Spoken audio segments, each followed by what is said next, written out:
Dans cette vidéo, je te parle d'un programme qu'a mis sur pied le gouvernement du Canada qui te permettra d'immigrer avec toute ta famille, de travailler et d'obtenir ta résidence permanente en ne déboursant aucun dollar, en ne déboursant aucun centime. Et oui, ce programme a été mis sur pied. C'est un nouveau programme. Donc, je suis tombé sur ça il y a de cela quelques jours et je suis vraiment très fier de le partager avec toi. Donc, reste jusqu'à la fin de cette vidéo car je vais te montrer comment est constitué ce programme-là. Je vais te montrer détail après détail derrière mon ordinateur comment est constitué ce programme. Bien, si c'est ta première fois de me retrouver aujourd'hui, je me présente rapidement. Je suis Jean-Pierre Kamga. J'ai pour travailler ou alors pour étudier. J'ai créé cette chaîne, ça fait pas ça, il y a de cela 3 mois. Donc, si ce contenu t'intéresse, n'hésite surtout pas à t'abonner, à liker et à activer la cloche de notification. Merci bien. Donc, j'ai une précision à faire. J'ai fait une vidéo dernièrement qui parlait de immigrer au Canada avec simplement 600 000 francs. J'ai eu des retours sur commentaires. Les gars qui me disaient, comment tu peux dire qu'on peut immigrer au Canada avec simplement 600 000 francs? Voilà le test de français qu'il faut faire. Voilà le billet d'avion. Voilà le passeport. Ici, ici, ici. Ce que je vais apporter comme précision aujourd'hui, c'est la suivante. Vous ne pouvez pas immigrer au Canada sans toutefois faire votre test de langue, que ce soit au Québec ou alors dans une autre province du Canada. Vous devriez toujours faire votre test de langue. Je vous pose une seule question. Si vous voulez voyager pour vous rendre au Canada, n'aurez-vous pas besoin de votre passeport? Ça, c'est la question posée. N'aurez-vous pas besoin de votre passeport?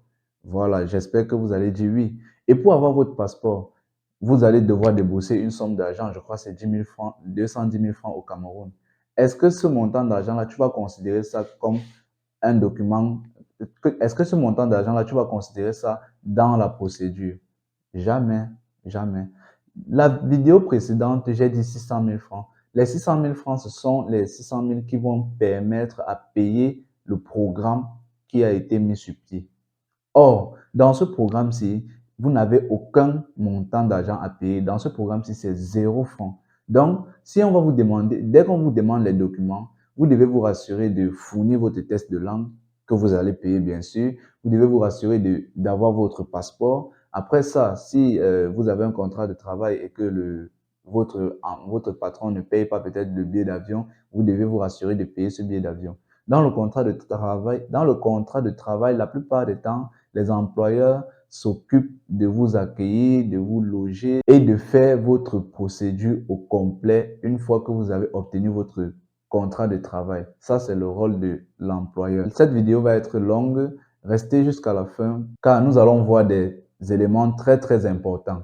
Nous allons voir des éléments très, très importants. Donc, restez jusqu'à la fin de cette vidéo. Prends une chaise, prends de quoi noter. Nous voilà donc sur le moteur de recherche Google. Vous venez là, vous tapez Arima, demande d'intérêt.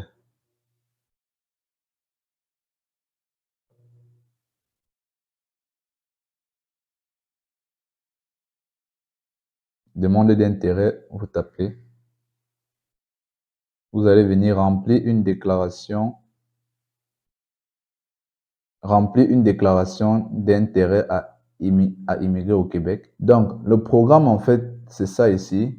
Programme régulier des travailleurs qualifiés, PRTQ, qu'a mis sur pied le gouvernement québécois ou bien le gouvernement canadien. Donc ici, on va remplir une déclaration d'intérêt à immigrer au Québec dans le cadre du programme régulier des travailleurs qualifiés du Québec. Donc, vous venez ici à propos du programme, vous cliquez. On dit à propos du programme régulier des travailleurs qualifiés. Ce programme s'adresse à vous. Ce programme s'adresse à vous si vous souhaitez immigrer au Canada, au Québec de façon permanente pour y travailler. Voilà. Vous comprenez très bien que ce programme s'adresse à vous pour immigrer au Québec de façon permanente pour y travailler. Donc, allons-y. Dans ce programme, vous deviez déclarer votre intérêt à immigrer au Québec pour y travailler. Si votre profil correspond à des critères recherchés au Québec, vous recevrez une invitation à présenter une demande de sélection permanente. C'est très simple.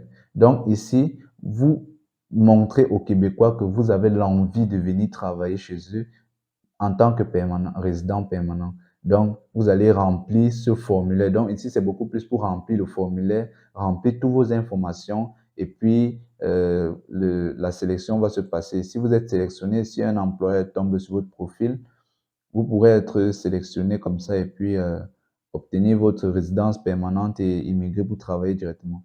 Donc, on va venir là. Pour faire partie des personnes sélectionnées vous devez avoir une formation, des compétences professionnelles qui faciliteront votre insertion aux emplois au Québec, en emploi au Québec. Voilà. Pour faire partie de ces personnes sélectionnées, vous devez avoir une formation et des compétences professionnelles qui faciliteront votre insertion en emploi au Québec. Donc, vous comprenez que vous devez avoir un peu étudié, donc ici, vous devez avoir fait une petite formation, vous devez avoir travaillé. Voilà. D'autres facteurs sont pris en compte comme vos connaissances linguistiques. Je parlais de ça au début de la vidéo. Donc, vous devez faire votre test de langue. Si vous êtes français, si vous êtes français, si vous parlez la langue française, vous devez faire un test de langue. Si vous parlez la langue anglaise, vous devez faire un test de langue. Si vous êtes dans un autre pays qui ne parle pas qui ne parle ni le français ni l'anglais, vous devez faire traduire vos documents en cette langue-là et vous devez passer le test de français pour pouvoir profiter de ce programme-ci. Vous avez vu depuis là, on n'a pas parlé d'argent là. Je vous ai dit que c'est 0 €, c'est 0 francs, 0 $. Tout est gratuit. Tout est gratuit. Mais par contre, pour faire votre test de langue, c'est un document que eux, ils vous demandent. Donc, vous devriez normalement le faire. Voilà. Et vous devrez aussi faire votre passeport. Ça, c'est pas eux qui doivent faire votre passeport. Parfois, le billet d'avion aussi entre en jeu. Vous devez préparer votre billet d'avion. OK.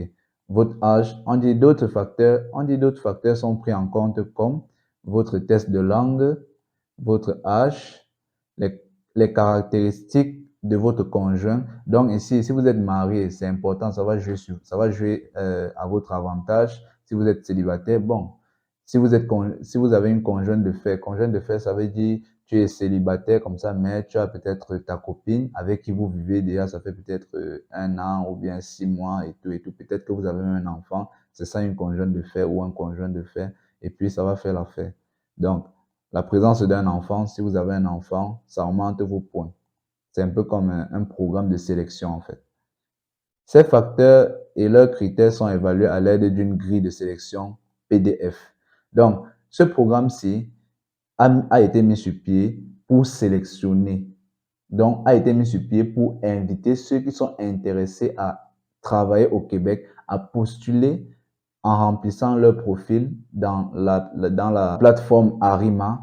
Vous allez entrer dans Arima, vous allez remplir votre profil et ça va donc permettre au gouvernement du Québec de poster ça, permettant ainsi aux employeurs de venir checker et voir votre profil. Si votre profil les intéresse, plusieurs employés peuvent vous contacter, comme un seul employé peut vous contacter et ce sera à vous de choisir si vous allez accepter son offre ou bien si vous allez refuser son offre. Voilà. Et une fois qu'un employeur vous contacte, vous avez une durée de 5 jours pour répondre à sa demande. Voilà. OK. On va voir les facteurs et les critères qui sont évalués à l'aide d'une grille de sélection. Abonnez-vous, likez, partagez, ça me fera du bien. Ça permettra à Google, à YouTube de référencer mes vidéos. Donc, vous voyez comment je me bats pour vous trouver des bonnes nouvelles. Parce que ça, c'est une bonne nouvelle. La fin d'année s'approche et je te dis, si tu postules, tu as beaucoup de chances d'immigrer au Canada en 2024. Donc, ne perds pas le temps. Là, on a une grille de sélection du programme régulier des travailleurs qualifiés règlement du 2 août 2018. Voilà, c'est vrai que je suis un peu en retard sur cette vidéo, mais ça n'a pas une durée limitée. Donc, dès que tu postules là, ça peut faire 1 an, 2 ans, ça peut faire 1 an. Dès que ça a passé une année, si on ne t'a pas sélectionné, ton profil va s'annuler. Ce sera à toi maintenant de voir si tu vas repostuler encore ou alors si tu vas supprimer tes informations simplement sur le site. Donc, voici donc la grille qu'il faut checker à la maison de votre côté pour savoir si vous avez les chances d'être sélectionné ou pas. Parce qu'il y a un seuil minimal. Le seuil minimal ici, c'est 50. Si vous êtes sans conjoint, donc célibataire, et si vous êtes marié, conjoint, il va vous falloir avoir minimum 59 points pour pouvoir espérer que non, vous êtes au moins dans le bassin. Je ne sais pas si on se comprend. Remontons plus haut, je vais expliquer, vous allez mieux comprendre. Donc, venons ici. On dit ici, bon, formation, parce que chaque partie a son titre. On dit formation. Seuil éliminatoire, 2 points. C'est pour dire que si tu as, au niveau de la formation, tu as un seuil, tu as peut-être secondaire général, ça veut dire que tu as 2 points et tu es éliminé. Donc, tu peux pas continuer. Donc, au niveau scolaire, on dit seuil éliminatoire, 2 points au critère niveau de scolaire. C'est pour dire que ceux qui sont au niveau scolaire général là, ils sont déjà d'office éliminés. Donc, pour ceux qui sont habilités, il y a secondaire général ici là, je crois bien c'est la terminale. Hein. Oui, c'est la terminale. Donc, pour ceux qui sont habilités à pouvoir poursuivre, parce que ici là, voici un nombre de points. Voici un nombre de points et on va vous évaluer donc sur 120 points, oui. Et donc, vous devez donc calculer vos points ici pour voir si vous remplissez les normes que je vous ai dit plus bas. Si vous remplissez ces normes ici. Voilà, ça peut être plus que ça parce que ça part jusqu'à 120. Restez concentrés, je vous en prie. Prenez de quoi noter. Quand je parle là, je parle beaucoup. Prenez de quoi noter. Parce que, ou alors revoyez la vidéo plus tard pour ne pas oublier les éléments importants, les éléments nécessaires et essentiels pour votre procédure. Parce que tout ce que je dis là, c'est très important. Très, très important. Si vous négligez une seule chose, ça peut être très fatal pour vous à l'avenir. Donc, restez concentrés. Secondaire professionnel. Secondaire professionnel, ça veut dire que là, vous êtes dans une filière peut-être technique. Ici, post-secondaire général, 2 ans. Post-secondaire, ça veut dire après le bac, vous avez fait 2 ans en tant que généraliste. Post-secondaire technique, 1 an ou 2 ans. Vous avez fait 2 ans peut-être dans une formation technique. Maintenant, post-secondaire technique 3, ainsi de suite. Maintenant, universitaire premier cycle, 1 an. Ça, c'est pour ceux-là qui ont eu leur bac et ils sont en première année université. Universitaire premier cycle, 2 ans. Ça, c'est pour ceux-là qui sont en deuxième année, peut-être qui vont faire BTS. Ça, c'est pour ceux-là qui sont ainsi de suite. Ça, c'est licence. Deuxième cycle, déjà, c'est master, 1 an. Deuxième cycle, troisième année, c'est master, deuxième année. Donc, ici, vous comptez comment? Vous prenez la feuille, vous venez ici, vous regardez quel diplôme ici correspond à votre cas. Vous voyez ici que le diplôme, supposons qu'il y a quelqu'un là qui fait peut-être post-secondaire, disons université deuxième cycle, donc il est en deuxième année université et il attend de faire son BTS. Ça veut dire que tu as 6 points. Tu peux aller à côté, tu écris 6 points. Tu continues. On dit domaine de formation. Ça, c'est pour ceux qui font la formation. Point à partir de la première partie, diplômé étranger. Donc, cette partie-ci, d'ici jusqu'à là, ça concerne les diplômés étrangers. Maintenant, ou à la partie 2, diplômés du Québec ou l'équivalent de la liste 2. La partie 2, maintenant, c'est pour les diplômés du Québec. C'est pour les diplômés du Québec, donc ceux qui sont déjà au Québec, mais qui ont une résidence temporaire et non une résidence permanente. Voilà, c'est un peu ça. Ça, c'était pour le domaine de formation. Pour ceux qui sont au Québec, en tant que résident temporaire, en fonction donc de vos diplômes, vous allez évaluer ici si c'est 0, si c'est 2, au fur et à mesure, donc vous notez à côté. On va venir là sur l'expérience de travail. Durée de l'expérience professionnelle du travail qualifié. Si vous avez fait moins de 6 mois de travail, ça ne vaut pas la peine. Ça veut dire que vous avez 0 points. Bon, maintenant, de 6 mois à 11 mois, ça veut dire qu'on a commencé de compter. Parce que pour atteindre 6 mois, il faut commencer à 0, non? Voilà, ça fait 0, 1, 2, 3, 4, 5, 6. 7, 8, 9, 10, 10, 11. 11 mois, ça fait, vous voyez que ça fait 12 plus, parce que vous commencez à l'année 0 en fait. Vous commencez à travailler à l'année 0, vous comptez jusqu'à 11 mois, ça vous fait un an de travail. Si vous voyez que vous avez une expérience de travail de 1 an, vous mettez encore sur votre feuille, en haut là-bas, on a dit c'était 6. Maintenant, vous mettez encore plus 4. Ça fait il y a 10 points. Ainsi de suite, en fonction de votre programme. Si vous avez fait 2 ans d'études, ça veut dire c'est 12 mois à 23 mois, vous mettez encore 4. Si c'est 3 ans d'expérience, pardon, ainsi de suite. Maintenant, on vient au niveau de l'âge. C'est très facile. Si vous avez 18 ans à 35 ans, vous mettez encore, on était à 10, vous mettez encore plus 16, ça va faire 26. Si vous avez 35 ans, 37 ans, en fonction, vous mettez seulement. Donc, la tranche d'âge de 18 à 35 ans, si tu as 19 ans, tu es dans cette tranche d'âge ici. Si tu as 20 ans, si tu as 25 ans, tu es dans cette tranche d'âge ici. Et tu dois mettre uniquement 16 points. N'allez pas surfacturer vos points et après vous n'êtes pas sélectionné, vous dites que oh, il nous a menti. Calculez normalement vos points. Si vous voyez que en calculant vos points, ça ne donne pas le montant total, vraiment laissez ce programme-là, c'est que ce n'est pas pour vous. Ne voyez pas parce que j'ai dit que c'est 0 €, 0 $, que c'est gratuit, que vous allez courir aussi postuler à la con. Non. Il y a plusieurs programmes pour vous. Si celui-ci ne marche pas pour vous, je vais vous montrer un autre programme. Donc, venons ici. Connaissances linguistiques. Test de français. Ici, je vais vous afficher là le test de français d'un client dont j'ai pris l'extrait de ses résultats pour vous expliquer cette partie-ci. Compréhension orale. Lui ici, il a eu 47, il a eu 407. Lui ici, il a eu 407, il a eu 407.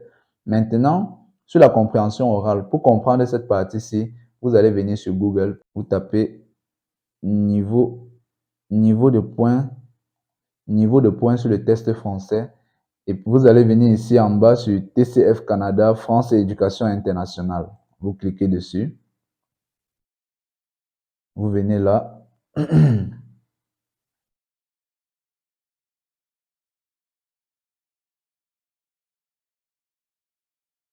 Vous descendez tout droit jusqu'en bas.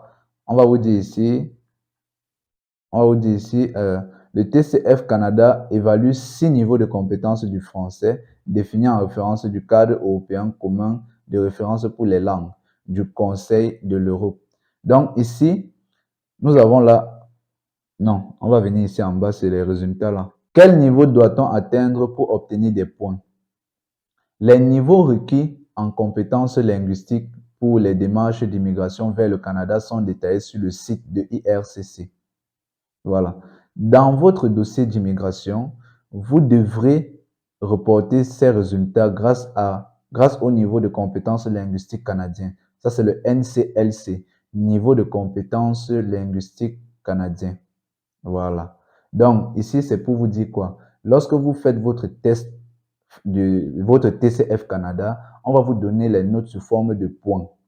Sous forme de points, de points, genre les 407, les 17, les 500, en fonction de ce que vous avez eu sur différents tests. Maintenant, ils vous disent que vous devez donc prendre ce test-là, vous devez donc prendre ces points-là et transformer ça à avoir un numéro, un niveau de compétence linguistique canadien. Et généralement, les niveaux de compétences linguistiques canadiens, ça part de 0 jusqu'à peut-être 12 ou 13 ou 14 comme ça. Voilà. Donc, pour connaître ce niveau, vous pouvez vous référer au tableau de correspondance NCLC. Résultat du TCF Canada. J'ai déjà, voici le résultat d'un client ici. Je vais me servir de ces notes pour vous expliquer ça. Donc, voici le NCLC ici. Il y a 10 et plus, il y a 9, il y a 8, il y a 7, il y a 6, il y a 5, il y a 4. Donc, ça part de 4 jusqu'à 10 et plus. Il y a 12, 13, 14 et tout ça. Donc, ici, nous avons compréhension orale. Vous voyez ici que lui, il a eu 407 à la compréhension orale. Vous venez donc, compréhension orale ici, vous cherchez la vague de 407. La vague de 407, vous voyez bien, vous concluez avec moi que c'est dans cette vague-ci. Une fois que vous avez déjà déterminé dans quelle vague le résultat se trouve, vous regardez simplement le NCLC. Voilà, vous regardez seulement ici, ça fait 6. Ça veut donc dire que Au niveau de la compréhension orale, vous avez 6 points. Vous partez encore à côté où vous êtes en train d'écrire vos points, là, vous mettez encore 6. Vous venez dans la production orale. La production orale ici, c'est la compréhension écrite. La compréhension écrite, là, lui, il a eu 17. Le 17, là, vous venez vous chercher ici. Production orale. Vous venez vous chercher ici. Vous voyez que c'est dans cette marge ici. 16 à 17. Donc, il a eu un C1 sur son document. Et vous voyez que c'est 10 et plus. Donc, sur le site ici, ah, désolé, je vous ai pas bien expliqué ça. Vous rentrez sur où on était là. Vous voyez que la compréhension orale, il a eu 407. Voici ça ici, la compréhension orale. Il a eu 407 et on a dit que les 407 étaient dans cette marge-ci. On regarde donc on regarde donc le niveau de compétence linguistique canadien. On voit que c'est à 6. On revient donc dans le modèle de notes là. On regarde, on voit ici, le niveau de points ici c'est 6. C'est 6. Vous prenez donc votre feuille. Tout à l'heure, vous étiez peut-être à 26, je ne sais pas trop. Vous faites encore plus 6 en niveau de compétence orale. Vous rentrez encore production orale. Production orale, pour lui ici, c'est la production orale. Il a eu 17. Vous venez donc, vous voyez que les 17 là, voici la production orale ici, c'est l'expression orale. Vous voyez que les 17 là, il a eu un C1, c'est ici. Et vous regardez son NCLC, c'est 10 et plus. Vous revenez donc ici, production orale. Vous voyez que là-bas, c'était 10, mais ici, le niveau le plus supérieur, c'est 7. Donc, vous mettez plus 7 là-bas. Ainsi de suite. Vous venez ici. On a dit ensuite compréhension écrite. Compréhension écrite, lui, il a eu 500. Vous venez, les 500 là, c'est dans cette vague ici. Et son NCLC, c'est 8. Vous venez ici, vous prenez compréhension écrite, son NCLC, c'est 8. Donc, vous allez prendre seulement un ici. Ainsi de suite, ainsi de suite. Je pense que vous avez compris le principe. Pour les anglophones, pour les anglais, là, c'est la même chose. On continue, sinon la vidéo va être très longue. Donc, séjour et famille au Québec. Donc, vous allez dire ici, séjour et famille au Québec. Séjour à des fins d'études ayant mené à l'obtention d'un DEP ou d'une AEC de 900 heures ou de 900 heures en moins de 1800 heures combiné à une expérience de travail au Québec à temps plein ou machin, machin. Vous allez lire tout ça. On est en train de vous dire ici que vous devez donner les informations sur votre famille. Si vous avez un membre de votre famille qui est allé et a étudié là-bas, vous allez mettre, ça va vous faire 5 points. S'il est allé et puis il a fait simplement un séjour, ça va vous faire 5 points. S'il est allé et puis il est allé pour travailler, ou bien il a un permis de travail et tout, ça va vous faire 5 points. Autre séjour de 3 mois. Si vous avez quelqu'un qui est parti, il a fait un séjour de 3 mois, ça va vous faire 2 points. Si vous avez une personne qui est partie, il a fait 2 semaines à moins de 3 mois, ça va vous faire 1 point. Je pense que vous avez compris. Maintenant, famille au Canada. Pour ceux qui ont la famille au Canada, on dit ici CGT. CGT, ça veut dire conjoint. Donc, si tu as un conjoint au Canada, PR, ça veut dire père. MR, ça veut dire mère. FR, ça veut dire fils. SR, ça veut dire sœur. Et fils, fille. GP, ça veut dire grand-père. GM, ça veut dire grande-mère. Si vous avez une personne parmi tous ceux que j'ai cités là, ça va vous faire 3 points. Vous augmentez les 3 points sur ce que vous avez déjà écrit sur votre feuille de rentabilisation là. Caractéristiques de l'époux ou du conjoint de fait qui l'accompagne. Aïe, aïe, aïe. La soif de ma mort. Un instant, s'il vous plaît. Aïe. C'est pas évident, hein. Caractéristiques de l'époux ou du conjoint de fait qui accompagne. Niveau de scolarité. Secondaire, général. Donc, ici, on vous dit, vous devez donner les informations par rapport à votre épouse ou alors votre conjoint. Vous allez donner les informations vous allez prendre ces points parce que votre conjoint ou votre conjointe vous donne aussi des points. Donc, vous allez remplir son niveau d'études ici, son domaine de formation en fonction de comme j'ai expliqué là. Au niveau de l'âge aussi, c'est pareil. Si elle a 18 ans à 35 ans, ça fait plus 3 points. Voilà. Connaissance linguistique, pareil. Pour elle, c'est la compréhension orale et la production orale. Pareil. On vient maintenant sur offre d'emploi validée. Offre d'emploi validée dans la CMM. CMM veut dire Communauté métropolitaine Montréal. On vous dit ici, offre d'emploi validée. Offre d'emploi validée dans la communauté métropolitaine de Montréal. Si, c'est pour vous dire quoi? Ici, ça vous dit, si vous avez trouvé un emploi dans la communauté métropolitaine de Montréal, ça va vous faire plus 8 points. Mais par contre, si vous avez trouvé un emploi validé à l'extérieur de la communauté métropolitaine de Montréal, vous aurez en Abitibi-Témiscamingue, ça va vous faire 13 points. Au Bas-Saint-Laurent, ça va vous faire 12 points. À la capitale nationale, ça va vous faire 14 points. Au centre du Québec, ça va vous faire ainsi de suite, jusqu'à arriver à la fin. Quels sont quelles sont les villes qui sont situées dans la communauté métropolitaine de Montréal? Vous venez simplement là sur Google, vous tapez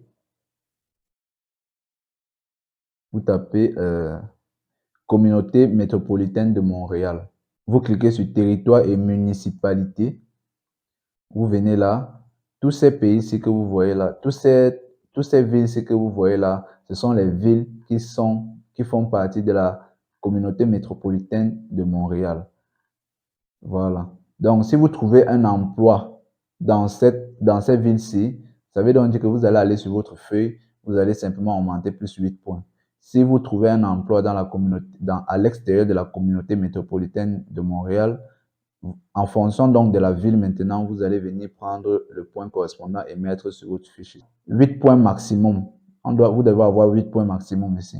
Donc maintenant, ça commence à compter à partir de l'âge ici, 12 ans ou moins par enfant. Donc si vous avez un enfant qui a dans la tranche de 12 ans ou moins, vous allez faire plus 4.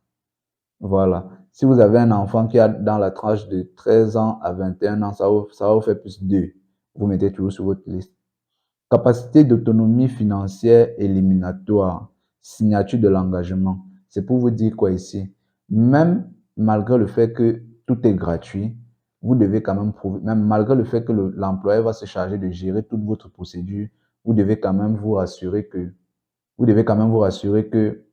vous avez un peu de moyens pour subvenir à vos besoins. Ce n'est pas parce que on va tout prendre en charge que vous allez arriver comme ça, bras ballants. Donc, vous devez avoir un compte bancaire dans lequel il y a un peu de sous. Pour ça, moi, je ne vais pas dire le montant là ici de peur de frustrer les gens. Si tu veux que je te dise le montant là, écris en commentaire. Je vais te dire combien tu dois avoir dans ton compte bancaire pour assurer tes arrières. Parce que si tu n'as pas ça, on te dit ici, c'est éliminatoire. Tu dois avoir un compte bancaire avec un peu d'argent dedans. Donc, une fois que tu as ça, tu signes l'engagement de prouver ça quand on va te prendre. Ça va te faire plus 1 point. Maintenant, seuil de passage à l'examen préliminaire et en sélection. C'est pour vous dire quoi? Une fois que vous allez totaliser vos points là, si vous êtes un célibataire sans conjoint, en totalisant vos points, si vous voyez vous-même que vous n'avez pas atteint les 50 ici, si vous voyez vous-même que vous n'avez pas atteint les 50 ici, c'est mieux que vous...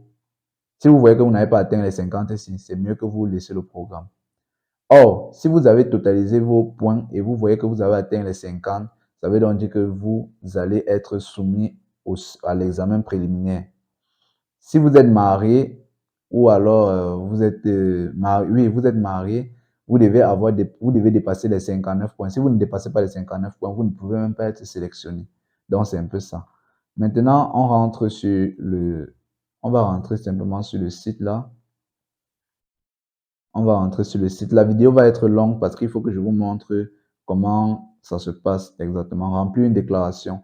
Remplir une déclaration d'intérêt à immigrer au Québec dans le cadre du programme régulier des travailleurs qualifiés. Vous venez ici gratuité. On vous dit c'est gratuit. La déclaration d'intérêt se fait en ligne gratuitement. Il n'est pas nécessaire d'utiliser les services d'une personne rémunérée pour remplir une déclaration d'intérêt.